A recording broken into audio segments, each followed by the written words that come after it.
বাইতুল মুকাররমের সম্মানিত খতিব সাহেব তিনি বলছে ঈদে মিলাদুন নবী নামে ইসলামে কোনো ঈদ নাই। তো ওনার কথাটা আমরা শুনে ব্যথিত হয়েছি, কারণ ওনার মতো দায়িত্বশীল ব্যক্তি দায়িত্বশীল জায়গা থেকে এই ধরনের বক্তব্য আসা আমরা কখনো কামনা করি নাই। উনি একজন ভালো আলেম হিসেবে উনি এইভাবে কথাটা বলা উচিত হয়নি, কারণ উনি বলছে ঈদুল ফিতর ঈদুল আজহা ছাড়া আর কোনো ঈদই নাই। তাহলে জুমার দিন কি করবেন আপনি? আপনি ইবনে মাজার হাদিস জানেন না? জানেন, কিন্তু ভুলে গেছেন, আল্লাহ ভুলাই দিছে। আরাফাত দিবস ঈদের দিন বুখারী শরীফের হাদিস জানে, কিন্তু ভুলে গেছে, আল্লাহ ভুলাই দিছে। আইয়ামে তাশরিকের দিন আবু দাউদ শরীফের হাদিস ঈদের দিন জানে, উনিও জানে, কিন্তু আল্লাহ ভুলাই দিছে। বড় আলেম হইল সবকিছু মনে থাকবে না, নবীর পক্ষে থাকবেন, আপনি বেশি জানেন না, কিন্তু আল্লাহ মনে করাই দিবে। জ্ঞানের মালিক কে? আল্লাহ। উনি এই কথাটা বলেছেন, আমরা ব্যথিত হয়েছি। ঈদ আমরা বানাইনি, এই বাংলা ভারত পাকিস্তানের মুসলমান ঈদ বানাইনি। আপনি হাফিজুল হাদিস আবুল খায়ের ইবনে জাজারি রাহমাতুল্লাহ আলাইহি, উনি হাফিজুল হাদিস, সলিমউদ্দিন কলিমউদ্দিন না, হাফিজুল হাদিস। উনি আরফুত তারিখ বি মৌলিদ শরীফ সেই কিতাবের মধ্যে লিখেছেন, ঈদে মিলাদুন নবী অর্থাৎ 12 রবিউল আউয়াল যখন আসতো, মক্কা শরীফের মুসলমানেরা সবাই ঘর থেকে বের হইতেন। ওয়া ইয়াখরুজু আহলু মক্কা ইয়াউমাল মাউলিদ ফি কুল্লি আমিন, প্রত্যেক বছরে বছরে মিলাদের দিনে আরবের মুসলমানরা, মক্কার মুসলমানরা ঘর থেকে বের হয়ে ওই যেই ঘরে নবীজির মিলাদাত মুবারক হয়েছে ওই ঘরের কাছে চলে যেত। সুবহানাল্লাহ। যায়া সালাতু সালাম পড়তেন, বিভিন্ন খাবার খাদ্য সামগ্রী মানুষকে একে অপরকে দান করতেন, খাওয়াইতেন, বিতরণ করতেন, আল্লাহর শুকরিয়া আদায় করতেন বিভিন্ন নেক আমলের মাধ্যমে। এই আমলটা করতেন, এমনকি ইবনু জাজারি লিখতেছেন ويحتفلون بذلك من احتفالهم من يوم العيد وكذلك الى يومنا هذا। তিনি বলতেছে ঈদের দিনের চেয়েও আরো বেশি গুরুত্ব দিয়ে এই 12 রবিউল আউয়ালকে আরবের মুসলমানরা উদযাপন করতে। এটাকেই তো বলা হয় ঈদে মিলাদুন নবী, মানে সকল ঈদের সেরা ঈদ। এই দুই ঈদ ছাড়াও আরো ঈদ আছে যেগুলি নবীজি বলে গেছেন, আল্লাহর হাবিবের থেকে প্রমাণিত। ইয়াউমুল জুমআ, জুমার দিন ঈদের দিন, এটা আপনাদের জানা আছে নিশ্চয়ই। ইবনে মাজাহ শরীফের মধ্যে আছে, হযরত আব্দুল্লাহ ইবনে আব্বাস রাদিয়াল্লাহু তাআলা আনহুমা তিনি বর্ণনা করেছেন, আল্লাহ রাসূল বলেন, ইন্না হাযা ইয়াউমা ঈদিন জাআলাহুল্লাহু তাআলা লিল মুসলিমিন, রাওয়াহু ইবনে মাজাহ, ইসনাদুহু সহিহ। জুমার দিনকে আল্লাহ রাসূল ঈদের দিন বলেছেন, এটা আল্লাহ নিজে নির্ধারণ করেছে। তিরমিজি শরীফের মধ্যে আরেকটা হাদিস রয়েছে, যুবক ভাইরা এই পয়েন্ট আপনারা নোট করবেন। তিরমিজি শরীফে আরেকটা হাদিস রয়েছে যেটা মিশকাত শরীফেও কোট করেছেন। ফাইজুল কাদিরের মধ্যে ইমাম জাইনুদ্দিন মানাবী রাহমাতুল্লাহ আলাইহি হাদিসটা উল্লেখ করেছেন, সহিহ হাদিস, বিশুদ্ধ সনদের হাদিস। সে হাদিসটা হলো, দয়াল নবীজি বলেন, ইন্না ইয়াউমাল জুমআতি ইনদাল্লাহি সাইয়্যিদুল আইয়াম ওয়া আ'যামু মিন ইয়াউমিন নাহরি ওয়াল ফিতর। সুবহানাল্লাহ। নিশ্চয় জুমার দিন আল্লাহ তাআলার নিকটে, মহান আল্লাহ তাআলার নিকটে জুমার দিনটা হলো সকল দিনের সর্দার, সাইয়্যিদুল আইয়াম। এরপরে ঈদুল ফিতর, ঈদুল আযহা, রোজার ঈদ, কুরবানির ঈদ, এই দুই ঈদের চেয়ে আরো সেরা ঈদ হলো জুমার ঈদ। সুবহানাল্লাহ বলেন। তাইলে আপনি যে বললেন নবীজির ঈদ হলো সেরা ঈদ, সকল ঈদের সেরা ঈদ, ঈদুল ফিতর, ঈদুল আযহা তো রাসূলের হাদিস দিয়ে বোঝা যায় সেরা না। এটার এই দুই ঈদের চেয়ে সেরা হইল জুমার ঈদ। কথা বুঝতেছেন না আপনারা? আসলে বিরোধিতা করার জন্য এই কথাগুলি বলা হয়েছে, যার কারণে দেখা গেছে মাকড়সার জালের মতো দুর্বল।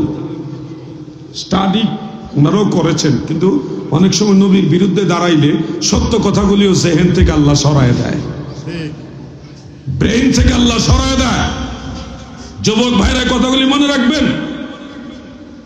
আরাফার দিবস আমাদের জন্য ঈদের দিন, আইয়ামে তাশরিক কুরবানির ঈদের পরের 3 দিন, যে 3 দিন তাকবীরে তাশরিক পড়তে হয় নামাজের পরে, আল্লাহু আকবার আল্লাহু আকবার লা ইলাহা ইল্লাল্লাহু আল্লাহু আকবার ওয়ালিল্লাহিল হামদ, এই যে তাকবীরে তাশরিক বলি, এই 3 দিন ঈদ। এটা আবু দাউদ শরীফের হাদিসের মধ্যে রয়েছে। এই যে ঈদগুলো রয়েছে মনে রাখবেন, নবীজি এসেছে, ঈদুল ফিতর এসেছে, নবীজি এসেছে, ঈদুল আযহা এসেছে, নবীজি এসেছে, ইয়াউমুল জুমআহ এসেছে, নবীজি এসেছে, ইয়াউমে আরাফা এসেছে, নবীজি এসেছে, আইয়ামে তাশরিক এসেছে। নবীজি আসতো না, কোন ঈদ আসতো না। অতএব নবীজির আসার আনন্দ সবচেয়ে বড় আনন্দ, ঠিক কিনা বলেন? আল্লাহু আকবার, ইয়া রাসূলুল্লাহ।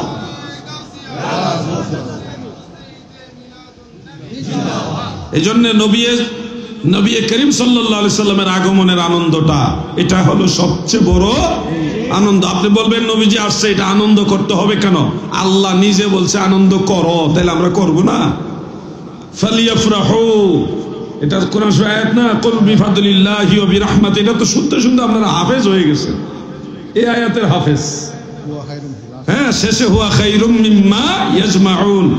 এখানে তো আল্লাহ তাআলা শ্রেষ্ঠত্ব বুঝাইবার জন্য যে তোমাদের জীবনের যত সঞ্চয় আছে, সকল সঞ্চয়ের চেয়ে, সঞ্চয় বুঝেননি, জমানো ইনকাম, জমানো ইনকাম, এই সব কিছুর চেয়ে এটা শ্রেষ্ঠ। কোনটা শ্রেষ্ঠ? রহমত হিসেবে রাহমাতুল লিল আলামিনকে পেয়ে খুশি উদযাপন করা পৃথিবীর সব সঞ্চয়ের চেয়ে আরো বেশি দামি, আরো বেশি দামি। সুবহানাল্লাহ বলেন। এই জন্যই আশিক রাসূল ডক্টর মঞ্জুর আহমদ রেফাই রহমতুল্লাহ আলাইহি, উনি ইন্তেকাল হয়ে গেছে, জান্নাতুল বাকি মদিনা মুনাওয়ারায় ওনার মাজার। তিনি একটা গজল লিখে গেছেন, সকল ঈদের ঈদ, ঈদ মিলাদুন নবী, মুমিনের ঈদ, ঈদ মিলাদুন নবী, মুমিনের ঈদ। মিলাদুন নবী সম্পর্কে এটুকু মেসেজ আপনাদের বলার প্রয়োজন মনে করেছি, বললাম। এরপরেও যুবক ভাইরা, আপনাদের ভালোবেসে বলছি, আপনাদের যদি এমন কোনো পয়েন্ট থাকে, জিহাদি ভাই হুজুর আপনার কাছ থেকে এই পয়েন্টটা মিলাদুন নবী সম্পর্কে বুঝতে চাই, আমরা একটু জানতে চাই, আমি আপনার সুযোগ দিব, আপনি বলবেন। বাইতুল মুকাররমের সম্মানিত খতিব সাহেব, তিনি বলছে ঈদে মিলাদুন নবী নামে ইসলামে কোনো ঈদ নাই। তো ওনার কথাটা আমরা শুনে ব্যথিত হয়েছি, কারণ ওনার মতো দায়িত্বশীল ব্যক্তি, দায়িত্বশীল জায়গা থেকে এই ধরনের বক্তব্য আসা আমরা কখনো কামনা করি নাই। উনি একজন ভালো আলেম হিসেবে উনি এইভাবে কথাটা বলা উচিত হয়নি, কারণ উনি বলছে ঈদুল ফিতর, ঈদুল আযহা ছাড়া আর কোনো ঈদই নাই।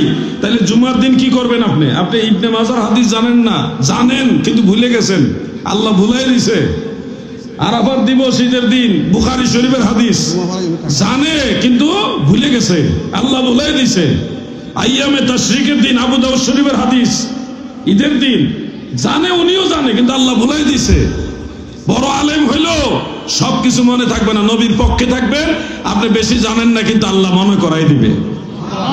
জ্ঞানের মালিক কে? আল্লাহ। উনি এই কথাটা বলেছেন, আমরা ব্যথিত হয়েছি। ঈদ আমরা বানাইনি, এই বাংলা ভারত পাকিস্তানের মুসলমান ঈদ বানাইনি। আপনি হাফিজুল হাদিস আবুল খায়ের ইবনে জাজারি রহমাতুল্লাহ আলাইহি, উনি হাফিজুল হাদিস, সলিমউদ্দিন কলিমউদ্দিন না, হাফিজুল হাদিস। উনি আরফুত তারিফ বি মৌলিদ শরীফ, সেই কিতাবের মধ্যে লিখেছেন, ঈদে মিলাদুন নবী অর্থাৎ 12 রবিউল আউয়াল যখন আসতো, মক্কা শরীফের মুসলমানেরা সবাই ঘর থেকে বের হইতেন। ওয়া ইয়াখরুজু আহলু মক্কা ইয়াউমাল মাউলিদ ফি কুল্লি আমিন, প্রত্যেক বছরে বছরে মিলাদের দিনে আরবের মুসলমানরা, মক্কার মুসলমানরা ঘর থেকে বের হয়ে ওই যে যেই ঘরে নবীজির মিলাদাত মুবারক হয়েছে ওই ঘরের কাছে চলে যেত। সুবহানাল্লাহ। যায়া সালাতু সালাম পড়তেন, বিভিন্ন খাবার খাদ্য সামগ্রী মানুষকে একে অপরকে দান করতেন, খাওয়াইতেন, বিতরণ করতেন, আল্লাহর শুকরিয়া আদায় করতেন বিভিন্ন নেক আমলের মাধ্যমে। এই আমলটা করতেন, এমনকি ইবনু জাজারি লিখতেছেন, ويحتفلون بذلك من احتفالهم من يوم العيد وكذلك إلى يومنا هذا। তিনি বলতেছে ঈদের দিনের চেয়েও আরো বেশি গুরুত্ব দিয়ে এই 12ই রবিউল আউয়ালকে আরবের মুসলমানরা উদযাপন করতে, এটাকেই তো বলা হয় ঈদে মিলাদুন নবী, মানে সকল ঈদের সেরা ঈদ। এটা বুঝতে হবে আপনাকে। ইবনু জাসারি বলেন ওয়া কাযালিকা ইলা ইয়াউমিনা হাযা, যেমনি ভাবে এই আমাদের এই জমানা পর্যন্ত হইতেছে, তার মানে কখন শুরু হয়েছে ঠিক এটা শিউর নাই, ঠিক নাই কখন থেকে এটা শুরু হয়েছে। আপনি বলবেন যে 604 হিজরিতে শুরু হয়েছে, না ভাই, আপনার এই কথাও টিকবে না। বদরুদ্দিন আইনি রহমাতুল্লাহ আলাই তিনি কিতাব লিখে দিয়েছেন 604 হিজরির আগে বাদশাহ নুরউদ্দিন জঙ্গি রহমাতুল্লাহ আলাইহির আমলে, ওনার সময়টা ছিল 511 থেকে 569, 604 আগে। ওই সময়ও ওয়াকানা ইয়ামালুন মিন মাউলিদি রাসূলিল্লাহি সাল্লাল্লাহু আলাইহি ওয়াসাল্লাম ফি কুল্লি সানাতি, প্রত্যেক বছরে মিলাদুন নবী উদযাপন করা হতো ওই সময়ও। তাইলে আপনার ফতোয়া টিকে থাকবে না, রাসূলের মিলাদের বিরুদ্ধে দাঁড়াবেন না, এই হলো আমার আহ্বান। তবে প্রশ্ন উত্তর আমি চলে যাব এখনই। আপনাদেরকে অনুরোধ করব, মিলাদুন নবীর মাহফিল হইলেও আমি আপনাদেরকে নামাজের ব্যাপারে গুরুত্ব দিয়ে যাচ্ছি। নামাজ ছাড়া আপনারা যদি ভাবেন যে আপনার সুন্নি নামাজ লাগবে না, তাহলে ভুল হবে। সুন্নিরা তো অবশ্যই নামাজ পড়ে, বিশাল জশ্নে জুলুস হয়েছে, তা সত্ত্বেও বিশাল জামাত হয়েছে, নামাজের সময় নামাজ, 5 ওয়াক্ত নামাজ পড়তে হবে ইনশাআল্লাহ বলেন। যুবক ভাইরা আপনারাও বলেন ইনশাআল্লাহ 5 ওয়াক্ত নামাজ পড়বেন, আল্লাহর ওয়াস্তে বলছি। নামাজ ছেড়ে দিবেন না, নামাজ ছেড়ে দিলে আপনি ক্ষতিগ্রস্ত হবেন, আপনার জন্য ক্ষতি, কারণ এই নামাজের হিসাব আপনাকে দিতে হবে। আল্লাহ তাআলা এমনি এমনি আমাদেরকে ছেড়ে দিবেন আর এমনি এমনি শাফাত পেয়ে যাবেন, এত সোজা না। কিন্তু শাফাত পাওয়ার আগেও কিন্তু বহু কায়দা কানুন, বহু কিছু হবে। অতএব নামাজ ছেড়ে দেওয়া যাবে না। আমি নামাজের গুরুত্ব দিয়ে গেলাম, আল্লাহ সবাইকে নামাজি বানায় দেখ, বলে না আমিন। 2-3টা প্রশ্ন আছে, আমি সংক্ষেপে সেগুলো উত্তর দিব। আসুন এর আগে একটু জিকির করি। ইসমে জাত আল্লাহ আল্লাহ আল্লাহ আল্লাহ আল্লাহ আল্লাহ আল্লাহ আল্লাহ আল্লাহ আল্লাহ আল্লাহ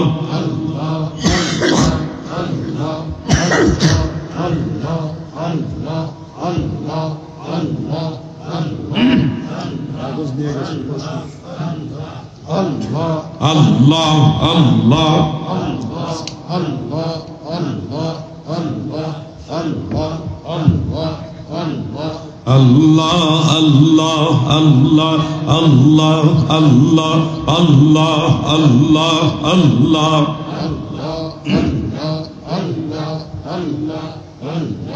লা ইলাহা ইল্লাল্লাহু মুহাম্মাদুর রাসূলুল্লাহ সাল্লাল্লাহু আলাইহি ওয়া আলিহি ওয়া সাল্লাম।